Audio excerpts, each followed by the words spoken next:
Shalom Aleichem Rabotai, Shalom Aleichem, Bezrat Hashem, in the merit of Tzaddik Rabbi Pinto, in the merit of my grandfather, Rabbi Aharon Pinto, may HaKadosh Baruch Hu Hashem give each and every one of our holy kehillah bracha v'atzlacha, b'siyata d'shmaya gdola, malka da'alma, u'yivechetkon v'yizeketkon. In the merit of all tzaddikim, may HaKadosh Baruch Hu Hashem open up the gates of Parasha, and the gates of Yeshua, and the gates of Zivug, and the gates of Mazal, and the gates of Teshuvah. And may HaKadosh Baruch Hu speak on everyone, Shefat b'lidai. And may HaKadosh Baruch Hu Hashem accept all our prayers b'ratzon. And may all our hearts' wishes be fulfilled. Amen. Amen. You know, but in a few days of time, we're going to all arrive and one of the holiest days that we encounter throughout the entire year, which is the day of Shavuot, the day when we received our Torah, the day when we received our neshama, and essentially the second day of judgment that we all go through throughout the year. We spoke about in the past. Essentially, Shavuot is even more important than Rosh Hashanah. Rosh Hashanah is the day of judgment of what? It's a day that our bodies are judged whether or not we will live that year, whether or not the person will die that year, whether or not that person will live. Be healthy, will be sick, all matters that attach to our physical body. That is Rosh Hashanah. Shavuot, what is judged? Zohar Kadosh says, Shavuot, our neshama is judged. Where our neshama is judged, whether or not we will have a powerful mazal, if we will have beracha that year, if one will find his other half of his neshama, which is also known as zivug. All the things that attach to our mazal and to our beracha is dependent on Shavuot, and even more so. This is even more important. Now, when we pray, we want our prayers to go up and to be recognized. Zohar Kadosh said that sometimes when a person's neshama does not have presence, when a person's neshama is not at a certain level, sometimes our prayers, they go up, and Malachai Sharet, the angels, they don't necessarily act with importance. Where sometimes our prayers, they go up and they don't even reach HaKadosh Baruch Hu. And we explained that in the past, many different ways that our prayers get accepted or sometimes not accepted.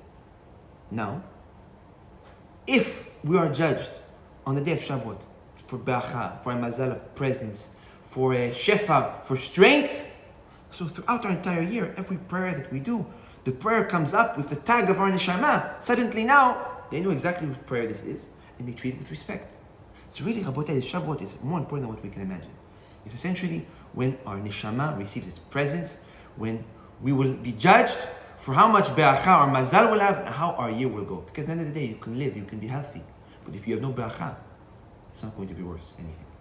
That's why Rabotai, the Shavuot is so important. And that's why we even have more preparation before Shavuot than we have before Rosh Hashanah. Before Shavuot, Rabotai, we have 50 days of preparation, which is Sfirat HaOmer. Before Rosh Hashanah, we have how many days? 30. We have the entire month of Elul, which is 30 days of Selichot, versus 50. So we see really the importance and why Bezrat Hashem, the holiday that we're going to all celebrate together, will Bezrat Hashem bring us big shefa. The Zohar Kadosh says, Rabotai, that essentially the Mashiach, the Geulah that we are all so eagerly waiting, is supposed to come when? Supposed to come on Shavuot. And we explain this too. Where essentially the Geulah that we are waiting for is not a physical redemption. It's a spiritual redemption. Spiritual redemption never came on Pesach. It came on when? On Shavuot. Now there's a little bit of a misunderstanding regarding some of the Mefashim, some of the Midrashim, in regards to when will the Mashiach come? Because this is the question we all ask. Some say Pesach, some say Shavuot. What is this concept? So Zohar Kadosh explains to us that there are essentially two types of redemptions. One redemption is a redemption of force, and one redemption is a redemption of merit. Redemption of force means what? Redemption of force means that the time is up. HaKadosh Baruch Hu gave us 6,000 years to repair His world. If we were not able to do so, then HaKadosh Baruch Hu will have to bring the Geulah, but forcefully, with judgment. We will have to clean the negativity by a lot of judgment.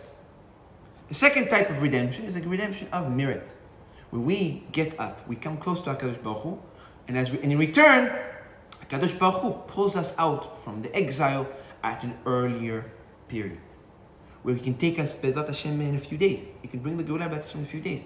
And really, Rabotai, after all what happened this year, with all the signs that HaKadosh Baruch Hu put so clearly, we really believe, Rabotai, there is a big chance that we can have the Geulah.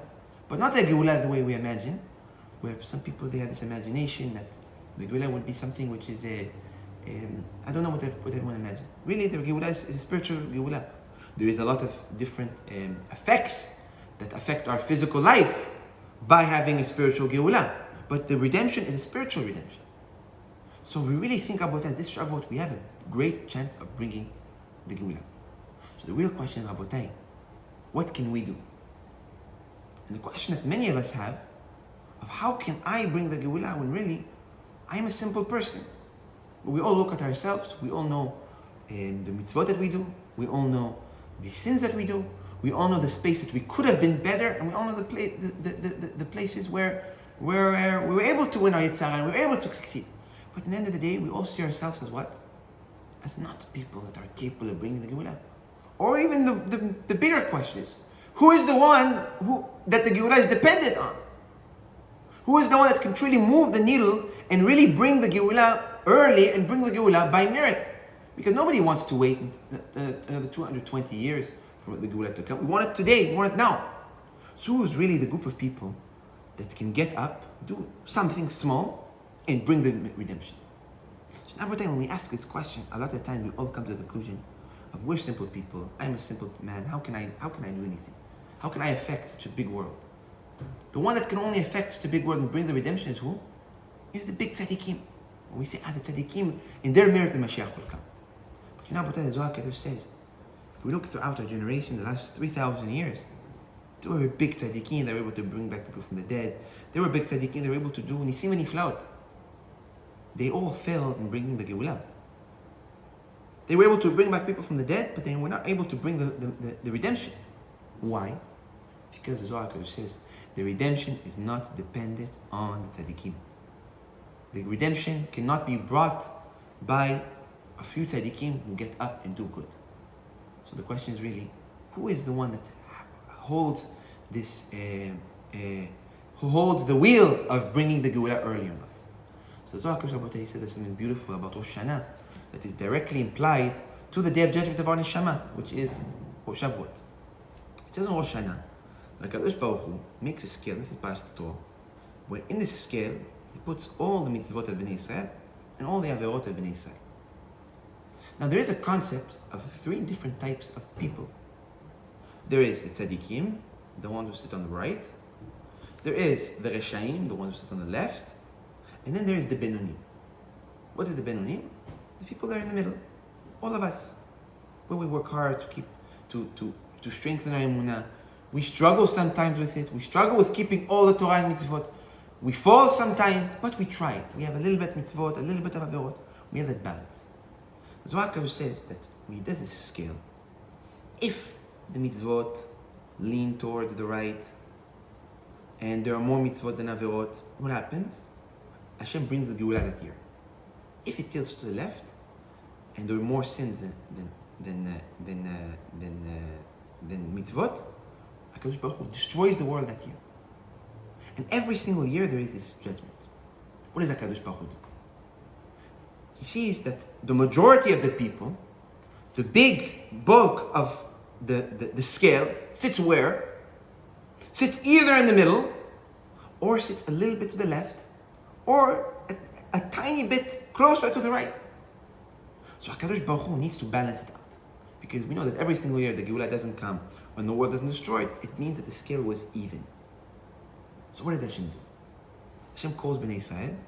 He tells Bnei Israel, the day of judgment is now, Rosh Hashanah, but I'm not going to seal your judgment till when? Until Yom Kippur.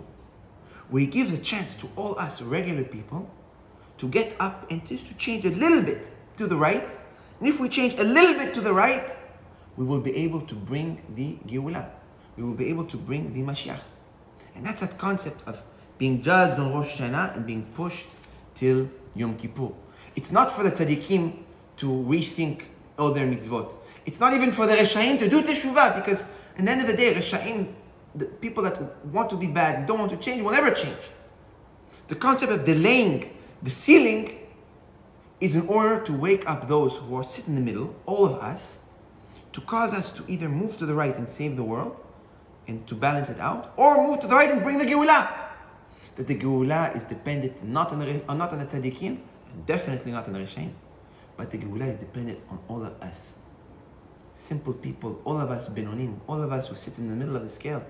to tilt a little bit to the right, and if we tilt a little bit, we will have B'ezrat Hashem complete redemption. And that's what the Zohar HaKadosh says, why HaKadosh Baruch Hu starts the Geulah on Pesach, where we say on Pesach the Geulah will come, and he delays it till Shavuot. Why? To give all us people that sit in the middle a chance to take one step closer to HaKadosh Baruch Hu, to do a little bit of changes, to tilt a little bit more to the right, in order that we will bring up a Geulah in the upcoming Shavuot. And that's why it is pushed. The Zohar HaKadosh says that in this period of time between Pesach and Shavuot, HaKadosh Baruch Hu will send down in a Gilgul Moshe Rabbeinu, where Moshe Rabbeinu the Shama will come down in a reincarnation in order to do what? In order to help those who are in the middle and tilt them a little bit towards the right in order to bring the Geulah.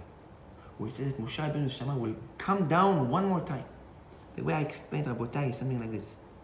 We know that Moshe Rabbeinu the Shama was a special neshama because within it was included all Bnei Yisrael. Where essentially when Moshe Rabbeinu came down from the mountain with the Torah, when he came down on Shavuot with Matan Torah, he held within him and he brought with him what?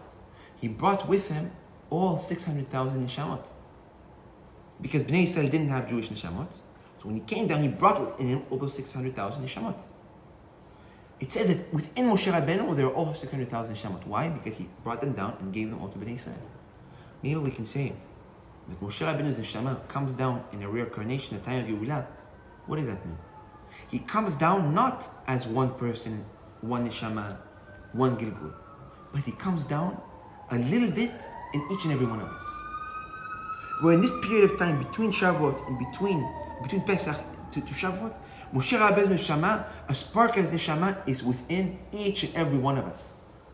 And it's up to us to take that spark and to reignite it and to cause a little bit of a stronger fire to tilt us more to the right and to bring us out of that place of being straight down the middle Benonim towards the right, towards more Torah, towards more mitzvot.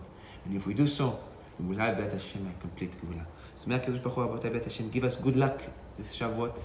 We're going to speak a little bit B'ezrat Hashem hopefully throughout the week about the Segulot of Shavuot, what really happens above on Shavuot, why it's so important for us to do our as much as possible on Shavuot, what we should do, what we should not do, the reasoning behind them, in order that B'ezrat Hashem will all have an opportunity to bring down a Geulah, not just for Am Yisrael, that maybe B'ezrat Hashem this year will have the Mashiach, but a Geulah and a redemption for each and every one of us, where all of us will receive a neshama that will be able to guide us with bracha and atzlacha and shefa, and we will receive a protection the entire year, like what the Zohar HaKadosh says that we can bring down upon ourselves on Shavuot.